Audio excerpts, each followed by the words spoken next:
Ladies in red. Ladies in red. Ladies in red. Discuss the latest news, just fans giving their views. This channel is red. They see the bar and raise it, plus they rep for the ladies. Trust it's red. See my voices in football. Red. If you want to talk up, it's a red channel for me and you. Subscribe and tune into the Ladies in Red. Hi guys, welcome back to Ladies in Red. We're back with another match preview. I want to say a massive hello to Kendall. It's so good to have her back on the show. It's been a long time. Kendall, thanks for joining me. How you doing? Yeah, I'm really good, thank you. You know, it has been a long while. We've just had little pre-stream chat about life and just how busy it is. But yeah, it's really, really nice to be back. So thank you for having me as always. Always an absolute pleasure. And like you say, in the midst of everything going on, we still have football. We work long shifts and whatnot, but we look forward to the weekend and look forward to obviously the matches to come. And Newcastle's one that I've been intrigued about since obviously your new owner, since Eddie Howe's come in, the signings that you've made. But this is one game where I'm thinking, you know what, Newcastle this season, everyone predicted they're going to be a force. I mean, what's your thoughts as a Newcastle fan on your start to the season? Like, have you been happy with your start so far? Yeah, I've been really, really happy. I mean, it's more than we could have ever asked for, really. Last season, it took us 14 games to get a win.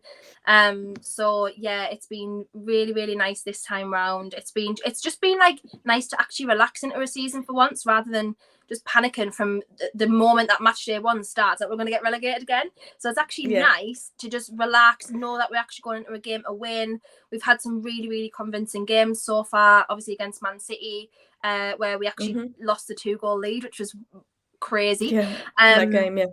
Brentford last week 5-1, the week before Fulham 4-1. So yeah, we've had some really, really convincing wins, and yeah, I'm actually again just really happy with how the season's gone so far. I can't believe I'm saying that. You've known me for a few years now since we've been doing streaming. I don't think I've ever been this happy, especially this early on in the season. So yeah, it's been nice. Yeah, well, there's been a lot of positive signs, obviously, from the start of the season. We've got to talk about the signings you've made as well. Obviously, Bruno, everyone comparing the Brunos in the league now.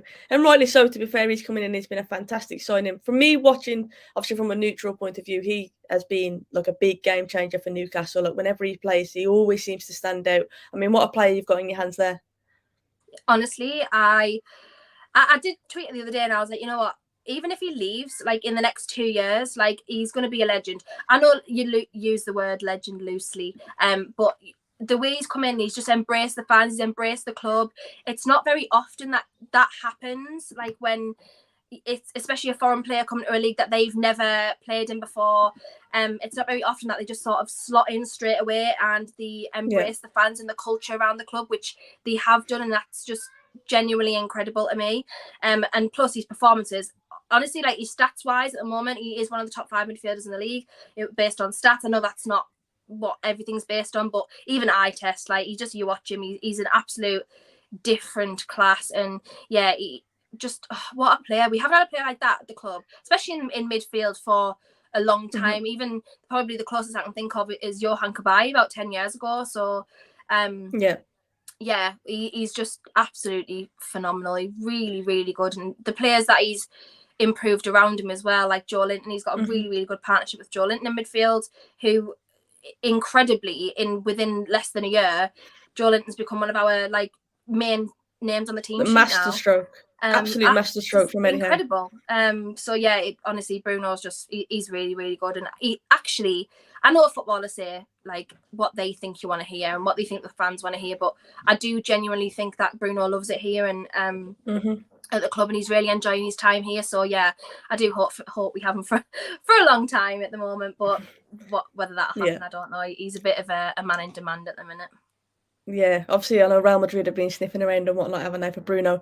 He's a quality player, and I was going to touch on that next point that you made about him being happy, and obviously all of his posts and stuff. He seems to absolutely love the Newcastle fans. The fans obviously absolutely adore him. In terms of Eddie Howe, and he's come in, and he's obviously, because I remember it for ages with Ashley being there, it being so negative at Newcastle. I remember us having chats in the past saying Newcastle's a team that I actually feel a bit sorry for because we've got a great fan base and we just know it could be so much better and so much more of a force. Eddie Howe is starting to get there, isn't he? Like the fans are obviously on side with what he's doing. The players all seem on board. I mean, I know a lot of people took the mick last season about the posts after every win when it's like a whole team photo and whatnot, but You know what I mean? It's like it's this positive feeling around Newcastle at the moment. I mean, going into this game against United, like you guys must be feeling confident, especially after the last few results that you've had. Yeah, 100%. I mean, Eddie Howe's just changed the complete culture around the club. I know obviously the takeover was the catalyst for that, and that's understandable, but just the way he's generated and continued that morale, continued that real positive atmosphere, just consistently always going into a game wanting to win, like expecting to win as well, not thinking that we're going to go in again like, oh, damage limitation, which is what it used to be under previous owner and previous manager. It's now going into a game expecting that you will actually win. And it's just, yeah, what he's done is really good. I know people will look at him and they don't think he's a big name, or they don't think he's an elite coach or anything like that. But as we've mentioned, he's turned he's turned Joe Linton into literally an unbelievable centre midfielder, which no one ever expected. Yeah. So he's done that. Joe Linton's now an 8, which is crazy. And just the way that we play football now, we're constantly, no matter what the result is, we're always on top. And that for me is really, really good to watch us, because we actually have the personnel now and the attitude to go into a game doing that. So yeah, Bruno Derby on Sunday. Bruno it is the Bruno Derby. It's going to be a little bit mad.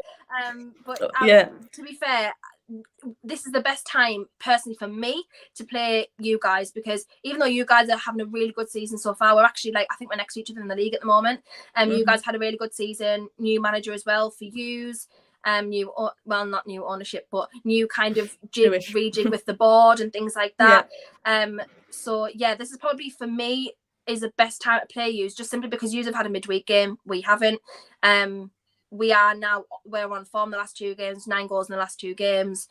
We've now got a fit squad for probably the first time this season. Well, Isak and Shelby aside, but Shelby's been out most of the season now. So yeah, it's probably the best time for us to play yous at the moment, but that doesn't mean I expect us to win, because I never do. I still don't. That culture's still there. I'm still going to a game worried, but it's not as big, but it's still it's not as big, but I'm still PTSD. I'm like, oh god, I still don't think we're going to win, but probably the best time for us to play is at the moment. Yeah, I think in terms of us, I mean, in both, you can compare us both in the sense that we're still a work in progress. Like you mentioned, obviously, you guys obviously got new manager, new owners. He's been there slightly longer, but we've got a new manager who's come in, trying to instill, obviously, his plan, new signings that have come in as well. What's your thoughts on Ten Hag so far and what he's done at United? Obviously, he's signed the likes of Casemiro, who's slowly now starting to find his feet, you feel, and obviously being given more game time. There was a lot of talk about Ronaldo, but again, it seems like he's slowly worming his way back in as well. Do you think Ten Hag has done as an acceptable start? Obviously, the second that United lose and drop points, obviously the City game was crazy, and we all know how good City are this season and whatnot. But that aside, in general, have you seen progress from us?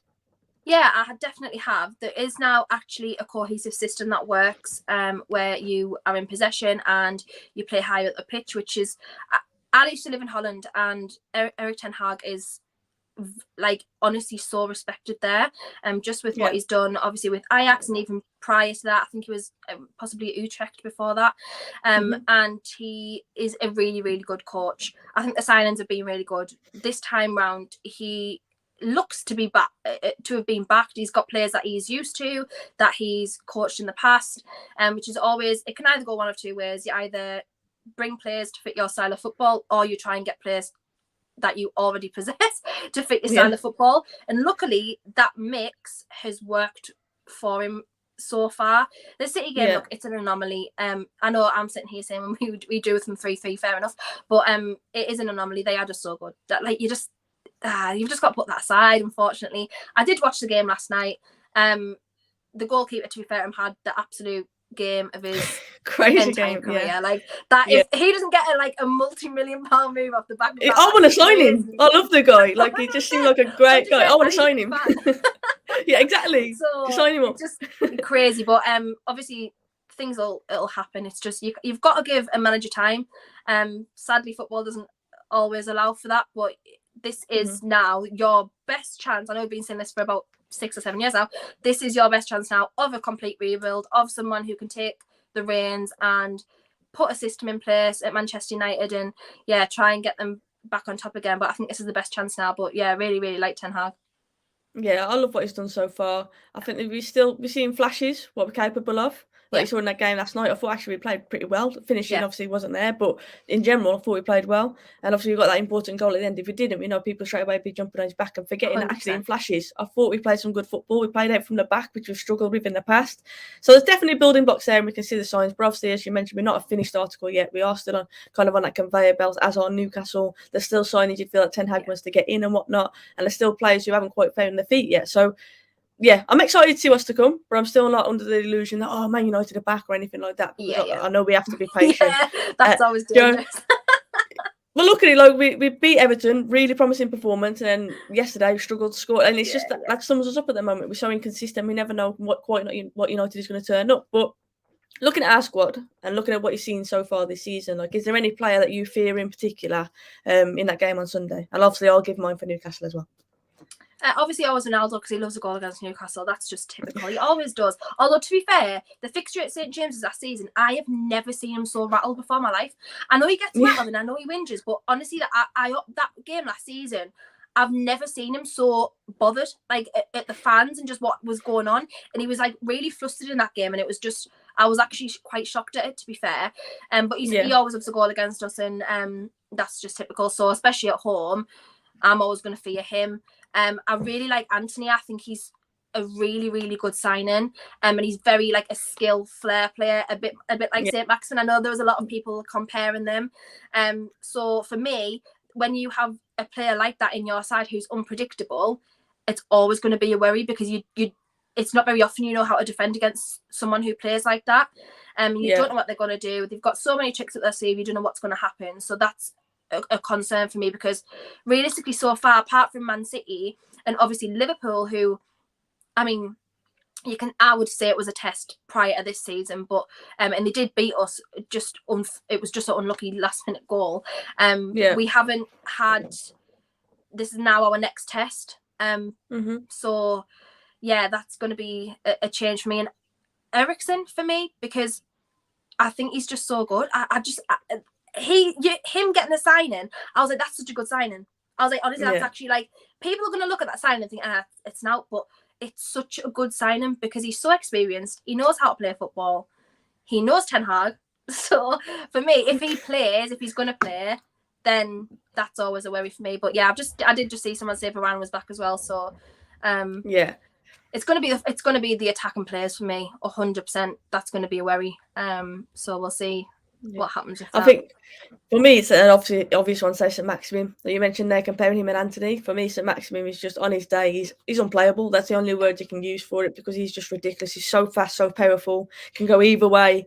And obviously you saw that volley that he scored against Wolves, he can finish as well. So I think St Maximin is such a weapon to have on his day. Of course, he'd be fit and ready to play against us. That's just the way that it is. And that's the only thing about him, isn't it? Is his injury record.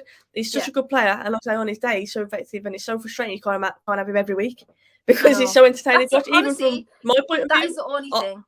It's just he plays maybe half the games a season, because when he's injured, he's out for 3-4 weeks, and it's just it's so frustrating. I just want him to have. To be fair, he's actually doing well this time round, because he has been fit for about 7 games, which is unusual for him. So he had a good consistent one. I just need it more from him. 100%. That's the only downside to St Maximin's game. Even his tweets are just class, aren't they? You can't dislike him. That's just how it is. But it's so entertaining to watch. Even like say, I'll watch Newcastle purely because I want to see St Maximin play. He's just that kind of player, isn't he?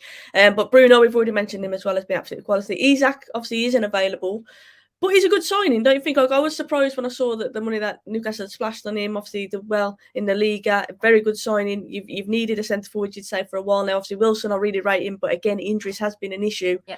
So I know that he's not available for this one, but have you been happy with how he's settled so far? Oh, yeah. Look, everyone's getting on his back, and I just thought, you know what, you can't get on his back, because he's coming into a different league. He normally plays in the front two, which we actually don't. That is not a system that we employ at all. It's 4-3-3 all of the time. I really like him because obviously, if anyone doesn't know him, probably people have seen in the past that Atleti are my second team. So I've watched him for a good few years now at Real Sociedad, and I've always rated him. I think he's so good. He's so athletic. He can play across the front, no problem at all. Anywhere that he is needed to play, that he does. He does something which Wilson doesn't do, and that is drops deep and tracks back if he needs to, which is something Wilson doesn't actually do. Wilson's just, he's a number 9. That's basically what he is. So yeah, I'm really happy with Isak. Obviously, it's not ideal to get an injury like 3 games into your new club's career, and you are a record signing, and it is a big chunk of money for a club that hasn't spent money like that before. But as we've seen in the past, price tags aren't everything for every player. Joe Linton was 40 million. I mean, he's actually only shown in the last year that he's worth 40 million. So yeah, I'm happy with him, and I'm really happy to bed him in and give him that chance to bed in and not put the pressure on him, because he's really young as well. I think he's only 23. So yeah, he needs that time, and he needs that little bit of time to just settle into a completely different system. But I do hope that we see a lot more from him, because as you say, Wilson's just not reliable with injuries.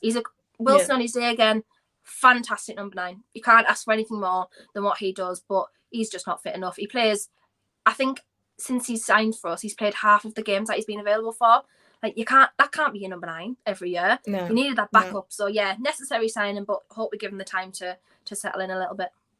Yeah, it's a shame for Wilson as well. I always think in terms of the England squad, you look at players like Watkins who are getting in the cut, and he would definitely be in there above the likes of Watkins if he was fit regularly. He has got the whole package, but unfortunately, the most important one is just being there, and he just isn't always there, unfortunately. We've got to talk about him. I know he's not from either club, but as a neutral, as a football fan, Haaland, he's come to the Premier League. Obviously, I thought he's going to be good, but I did not expect him to be as good as he has been. I'll be totally honest. I always feared him in front of De Bruyne was going to be a cheat code. But he's an absolute machine, isn't he, Kendall? I mean, everybody who's faced him so far pretty much has felt the wrath of him. And he's just taking everything in his stride. Do you think he'll be at City for a long time? Because I'll be honest, like, seeing the links to Real Madrid and what, it strikes me as someone who's going to break every record he can in the Premier League and then move on and break them elsewhere. Like, he seems that kind of ambitious. I don't know if he'll stick around. That's the only thing I will say about him at City. But whilst he's here, like, he's just tearing the league apart, isn't he? Yeah, 100%. I think he has got, for me, that Ronaldo mentality where he wants to, like, employ his craft everywhere. He doesn't just want to settle on the Premier League record. Yeah. He wants to go to the league and get their record. He wants to do the Champions League record. Like, everything. I think he's got that sort of, whereas obviously Messi was loyal to a club for a long time. I think he's got that Ronaldo mentality where he wants to be the best at everything, everywhere that he can be. So I don't see him being at Man City for a long time. I think 2 years, and then like when he's at his peak, if you will, mid-20s, he is going to move on, and he's going to go over somewhere like Real Madrid, and he's going to smash all the records there as well. Because honestly, at this point, we are easily, if he doesn't get an injury, because unfortunately that has hampered him a little bit in the last few years, if he stays as fit as he can, he's going to smash every single goal scoring record in the Premier League. Easily for a calendar year season, whatever you want to call it, he's going to smash it. The golden boot is going to be like 45 goals. It's going to be silly. Like, you just, honestly, I can't even express the words to what he is. Crazy. Like, even Callum Wilson, who is a striker, that is his position, he's come out saying, well, you may as well make a silver boot because we know he's going to get the golden boot now. Like, that's how insane he is. And yeah, when you watch him, just everything about him, his physique, his pace, the fact that he drops deep, which is something that Man City haven't had a real striker, if you will, since Aguero. I know Jesus was there, but he didn't play like that. He's just... that was always the final piece, you can't hate him, can you? Like, I know, obviously, that's like what City, I mean. Like your City rival, you can't hate him. You watch him and you have to hold your hands up and say, you know what, they're just better. Like, that's all you can do. Like, at this point, that's all you can do. They're just so good, and they're cut above everybody. Even Liverpool, they're just cut above the rest, unfortunately. And it's about us not catching up, really, isn't it? That's where we're at the minute. I'll say hello to Jay, a good friend of mine who is a massive Newcastle fan. I knew you'd join in on this one to try and banter me, and I'm sure you will at the weekend if we don't get the win as well. And Doug, thank you so much for the super chat. So good evening to Soph and Kendall. Newcastle last win at Old Trafford was in 2013. Kabay goal in December 2013. Where will this game be won and lost for both teams? I think the midfield battle, I know we've talked about characters so far. We haven't touched on Casemiro yet, but I do think that midfield battle, you mentioned Joe Linton, it's been an absolute masterstroke from Eddie Howe putting him in that midfield position. I can't actually believe it's the same player. He looks like a new signing. Like, he has been ridiculous in that midfield. There. He's like, it's honestly, natural. I nearly got 2 years ago. I said I was watching him play.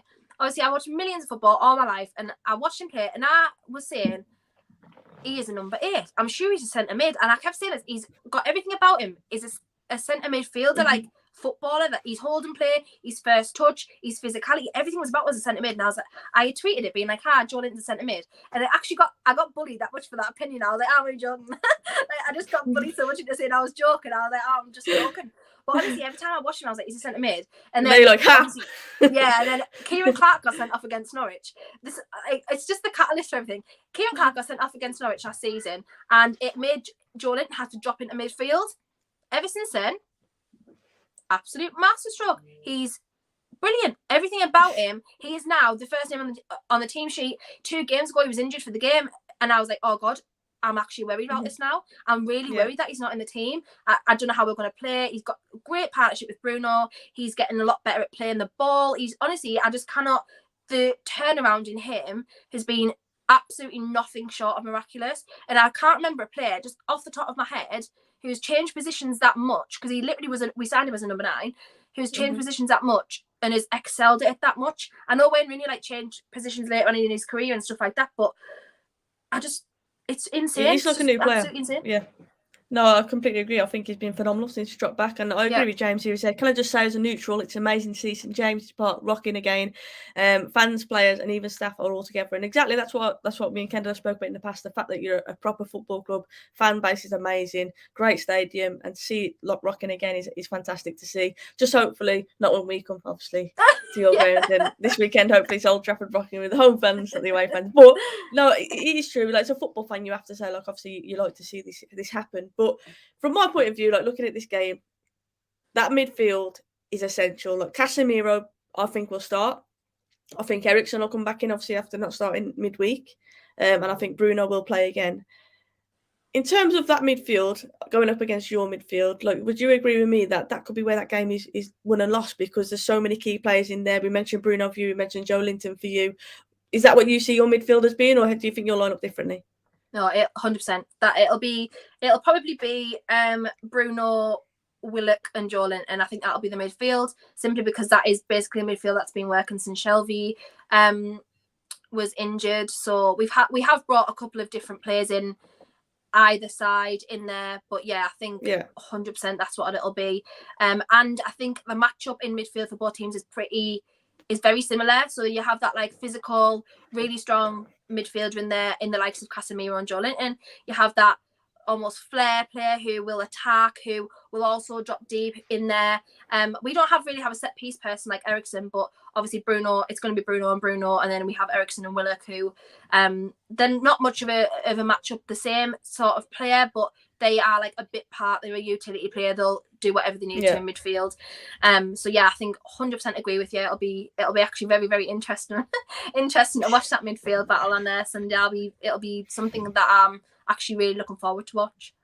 Yeah, and I know it's cliche to say, but there's no easy game in the league, but I always feel Newcastle's one that I get a bit nervous, or maybe it's because one of my best friends is a Newcastle fan, as it was just in the chat, but I genuinely I hate this game. I don't know what it is, even though I know you say Luck is on our side or Past is on our side. Like, I don't know, I never feel confident going into it, and especially with this United team where one week they can be amazing and the next week, even half by half, we'll start the first half, we're rubbish, and then second half come out. So you can't do that against teams like Newcastle. We will get punished.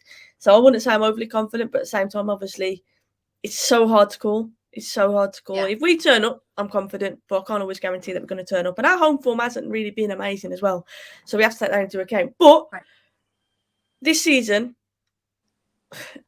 Newcastle, genuine, hand on heart, where do you think you're going to finish? Like, where would you be happy with, should we say?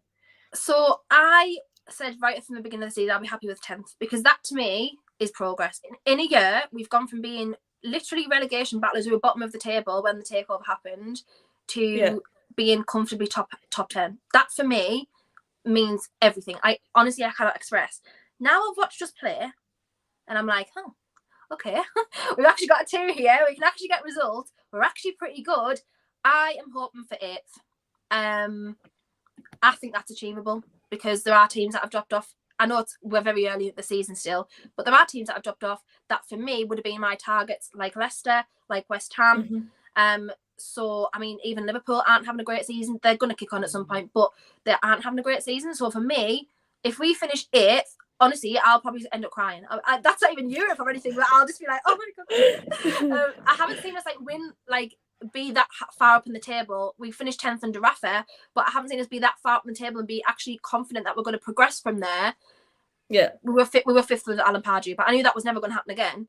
So I just can't remember a time where I've been comfortable with us finishing there, and then that gives us 2 more windows to get Europe next year. So yeah, I did predict 9th at the beginning of the season. Said I would be happy with 10th, but yeah, I think watching us now, and if everyone stays fit, we've got January window coming up as well after the World Cup. So yeah, I think 8th is actually very achievable for us this season.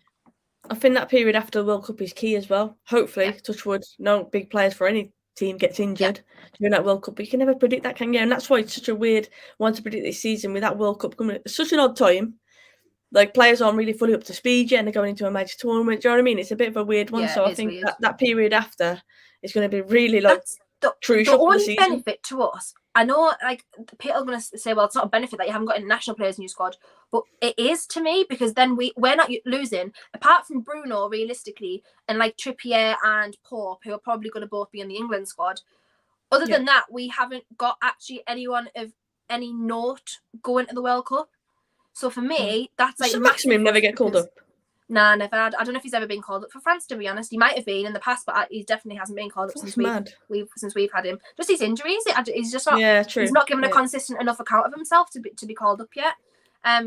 So yeah, we haven't got anyone, as I say, in the squad that is going to be an issue for us for losing after the World Cup. So for me, that's a benefit again on the teams around us that I'll be wanting to chase, because you guys, Man City, I know obviously Haaland's not going to the World Cup, but all of the teams that are above us, Spurs, Arsenal, things like that, I'm not saying we're on their level at all, but just if we play them after the World Cup, there is going to be key players that are knackered after that tournament. It's miles away. It's in hot weather in the winter that we have. So for me, that's a big benefit for us. But it is going to be a very weird period after, because obviously the games resume on Boxing Day, don't they? It's just going to be it's going to be a bizarre period. That I don't know what's going to happen. I'm not expecting it at all. I don't think it still hit me really that there's going to be a World Cup soon. I still find it mad. Obviously we talk about it, but I don't think I fully believe that that's happening, because it's just so surreal. David T, thank you so much for the super chat. It says Longstaff is a player off here, not for playing ability, but because we almost shelled out 50 million for him. Also, Newcastle are going to be 7th. I love them, says David. Longstaff is an interesting one. To be fair, we mentioned Joe Linton. Was it Longstaff who did the interview when he was basically saying he's the best player in the team and stuff? And he was he did Joe Linton. He did. Yeah, I love that. That was class, by the way. But no, Longstaff, I don't know why really we were linked with him as much as we were. Because under Rafa, I know he was young and up and coming. He was class, and then got injured for a year, and then came back and he was absolutely crap under Steve Bruce. 50 mil though. I was thinking, what up and coming, I was thinking 50 mils crazy. Newcastle would have been yes. I mean, we should have took your hand off at the time. I know.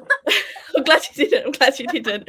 I know, but to be fair, he slotted in because obviously Joe Linton's been injured and Bruno was injured, so Longstaff's always the player that slots in there, and he's been okay this season. He hasn't been incredible, don't get me wrong, but he's been good. He's been decent there, and for some reason the Longstaff brothers love playing against Man United. I don't know why. I know. That's why I'm not saying too much about him. I know. Man United every time. So who knows? Might stick him in on Sunday, but no, I don't think it'll start. To be honest, I think it'll be because everyone's fit. I think it'll be Bruno, Joe Linton, and Joe Willock. He'll probably score against us at the weekend, and then we'll offer 80 million for him in January. That's a typical United thing to do. Hopefully not, though. Hopefully not. I think for me as a United fan, my prediction where we can finish, I would love us obviously to get top 4. I think that should be our target this season. Getting back in the Champions League. It'd be nice to get a trophy, of course, but I think the ideal is getting back into that top 4. Yeah. And I think it's always going to be a battle. It's going to be tough, and we need to go on a bit of consistency, and we need to go on a run, which is always so hard to do, especially when you're still a work in progress. If we can go on a run of games, then I'm confident we've got a good enough squad to do that, especially with the likes of Liverpool not playing well at the moment. Spurs, I know the Spurs are better, but they still have their odd Spursy moment. I'm not really convinced by Spurs, I'd say, to play that style of football week in, week out. I think they could struggle. And obviously Chelsea, Potter is on a run at the moment, but it'd be interesting to see if they hit a blip, what happens there in terms of them. So I think it's an interesting one. We already mentioned that period after the World Cup. I think top 4 would always be my aim, and I'll be happy with that this season. And I love what Ten Hag is doing. And I think we just got to be patient with that. If you just miss out on it, obviously winning the Europa would be great as well to get back into the Champions League. But yeah, we'll see what happens. But first of all, we have to win this game at the weekend if we stand any chance of doing that. And yes, so I'm going to ask for your lineup, and I'm obviously going to give my lineup for United as well, what I think we will play. Everyone in the chat as well, share yours, and of course I will read through yours as well. If you want, Kendall, I can start off with mine. So I've said De Gea in goal. Below right back, I would personally bring Varane back in for this one because I think Varane and Martinez went together. Have looked far more assured than what Lindelof and Martinez have. So if he's fit, I know he's been on the bench, so I'd definitely put him in. I would actually start Luke Shaw because I feel like Luke Shaw last week played well, and obviously he had a bit of a rest in the week as well. Casemiro, Eriksen, Bruno, I think will keep his place, even though a lot of United fans at the moment are kind of pulling their hair out because he has been a bit erratic, but. You know what? I think he's still a crucial player for us. I'd still start Anthony because he seems like Ten Hag's man. If Martial's fit, I would go for Martial because he gives us a bit more fluidity up front. But if not, I think Ronaldo will start and then Rashford on the left. So I think Rashford actually is starting to look more like his old self in the last few games. So that's what I would go for. And I also think with your wingers, especially St. Maximin, we need players who are going to work back. And Sancho has been known lately to not be working back so much as he should. And I think that'll obviously play into Ten Hag's thinking as well. So that's mine. What's your lineup, Kendall? It'll probably be pretty much unchanged. Our starting 11 kind of just basically chooses itself at this point, because we don't have the depth to just chop and change positions and we fancy at the moment. Obviously, that'll come in a few windows, but yeah, I think it'll be Pope, Trippier, Shah, Botman. Burn has been playing left back, and to be fair, he's been doing a decent job. But for me, Matty Target, I would always put in there because he is a left back. Like that is his position. He's never stepped a foot wrong when he's played, really.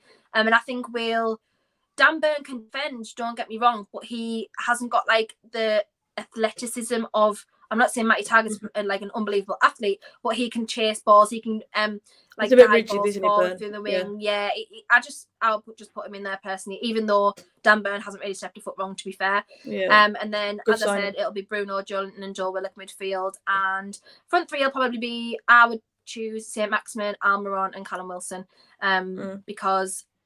And Jacob Murphy has had 2 really good games. Obviously, got his goal against Brentford. But if St. Maximin's fit, you play St. Maximin. It's as simple as that, really. So, yeah. Yeah. Almiron's an odd player, man. I'm going to have to talk to you about Almiron for a second because he's a player I'll watch him and I'm pulling my hair out because, he's so fast.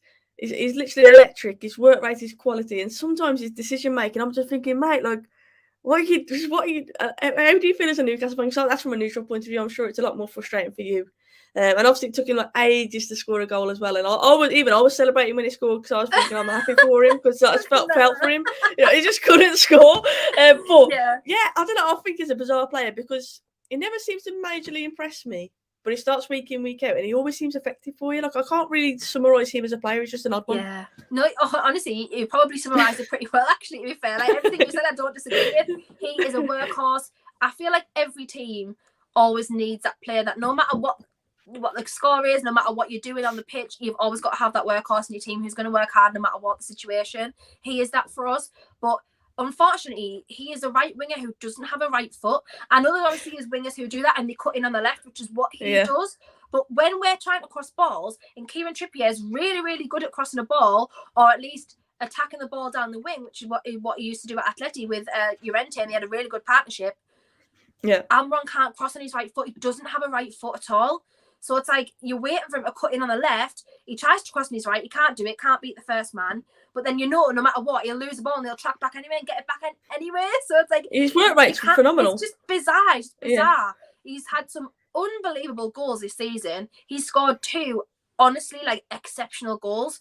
And it's just he's just completely frustrating. I can't. It's frustrating, but you don't want to get on his back because he's just that sort of player that you just like you feel not feel sorry for, because that's a bit patronising, but like he's happy there and he deserves. You're rooting for him, aren't you? Like, he's one of them. To do well. I don't know. It's just I think he this season is probably been the best season he's played under us. So I think he just needs that like consistent time in the team and to settle in and learn how he's going to fit into the system, because luckily we are just very lucky that we do have Trippier there who can cross a ball. So if Almiron can't, Trippier's always not too far behind. But just very, very frustrating play. But to be fair, we don't really have another decent right winger. We have Ryan Fraser who can play on both sides. Similar with Jacob Murphy, actually, he can play both sides, but you haven't got the quality like St. Maximin has. But Almiron's filled that hole pretty well. So yeah, we're probably going to end up moving him on in a year, maybe next summer, possibly. I think he'd be a good squad player for you, though. Yeah, he could be a good squad player. But yeah, I think for now I am rooting for him, and I do hope that he does basically stay there until we get someone better at the minute. I'm rooting for him after this weekend, but yeah. No, I think rooting for him, but not this weekend. I just always watch him and I'm a bit baffled because I'm thinking like he does effective things, but half the time I'm thinking, did he even mean that? Like he'll eat his meal, his arse, you know what I mean? He's just one of them players, but it's one of the players you can't. I agree with you. Like you can't. I'm not being disrespectful when I'm talking about him because he's so effective in his own way. Do you know what I mean? I'm not begrudging him. He's just an odd player to watch and to summarise, but. Yeah, fair play to him. I love the Villa. I want to say massive congratulations to, by the way. Says evening, so sorry for my leave for ages. Had problems over the past few months, but all sorted now. With an addition to mine and my fiance's family soon. Hope you're well. Fantastic news that you're doing much better. And fantastic news about the addition to your family as well. Congratulations to you and thank you so much for tuning in. As always, I appreciate it and I'm glad everything is all sorted. But yeah, I love hearing positive news like that. So congrats to you. I mean, the last thing we have to talk about is obviously our score predictions, which is always so hard to do, especially when it's us concerned because you never know. I think I always say we're going to concede. That's the only concrete one I have. But other than that, if we turn up, I feel like we can put a few past you. But if we don't, then I think it could obviously go the other way. So, yeah, score prediction. And obviously, as my guest, I will let you go first, Kendall, because I'm nice like that. And everyone in the chat get your score predictions in as well. But yeah, what's your genuine?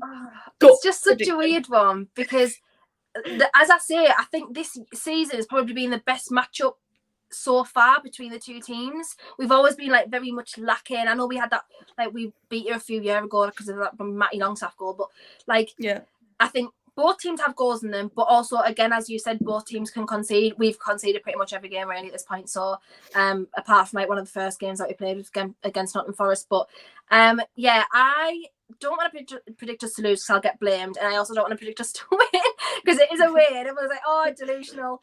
So actually 2-2 is my prediction. That's where I'm at the moment. I'm probably actually more confident of that result than I have been ever against Manchester United. So we'll see. But yeah, 2-2 is my prediction. It's not a bad one. Yeah, we call it on the fence. I'm joking.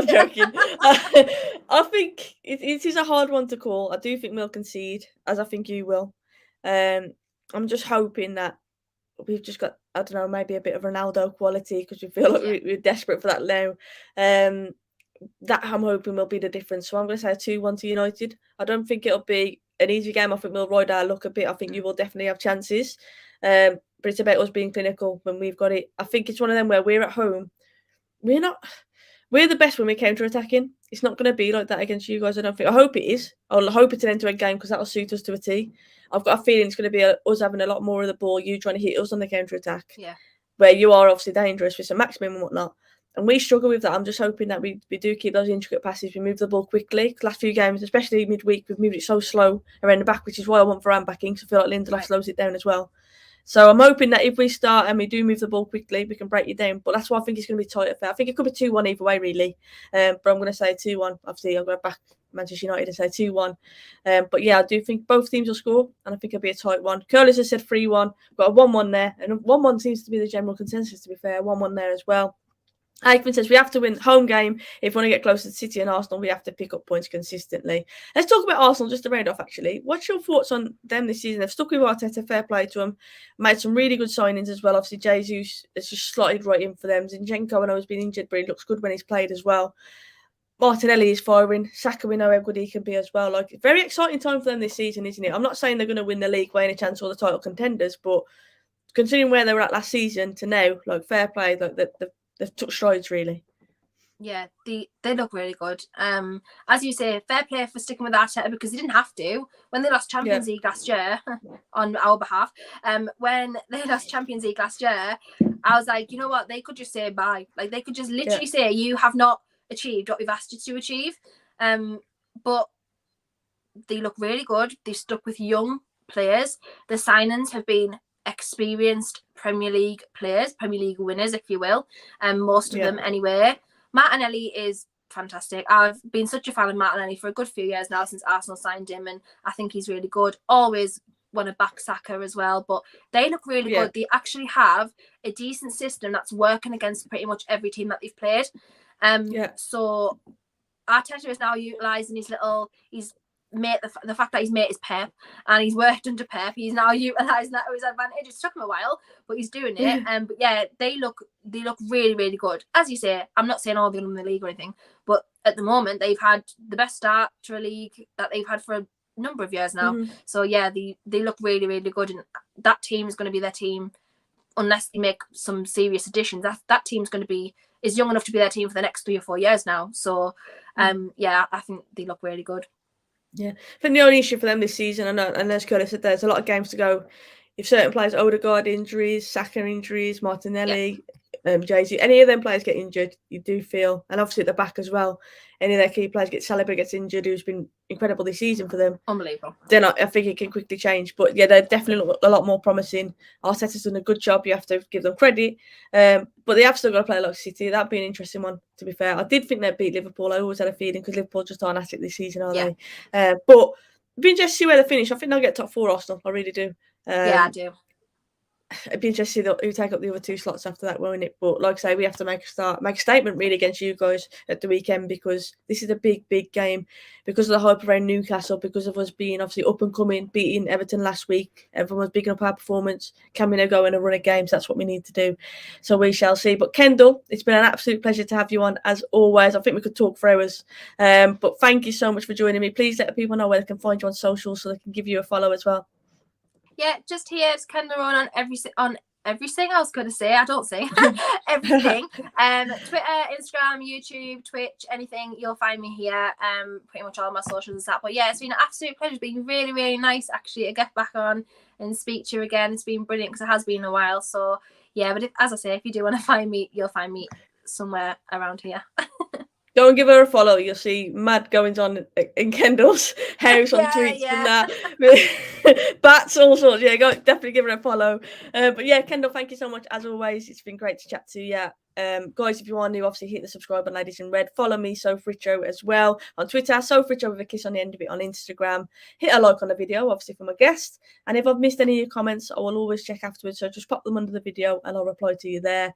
All that's left to say, have a lovely weekend. I'll be back with my ECL stream on Sunday at 12 o'clock, just before the game. Hopefully we win. But yeah, let's just hope for a good game and some goals. That'd be nice, wouldn't it? Look after yourselves, stay positive, and I'll see you soon.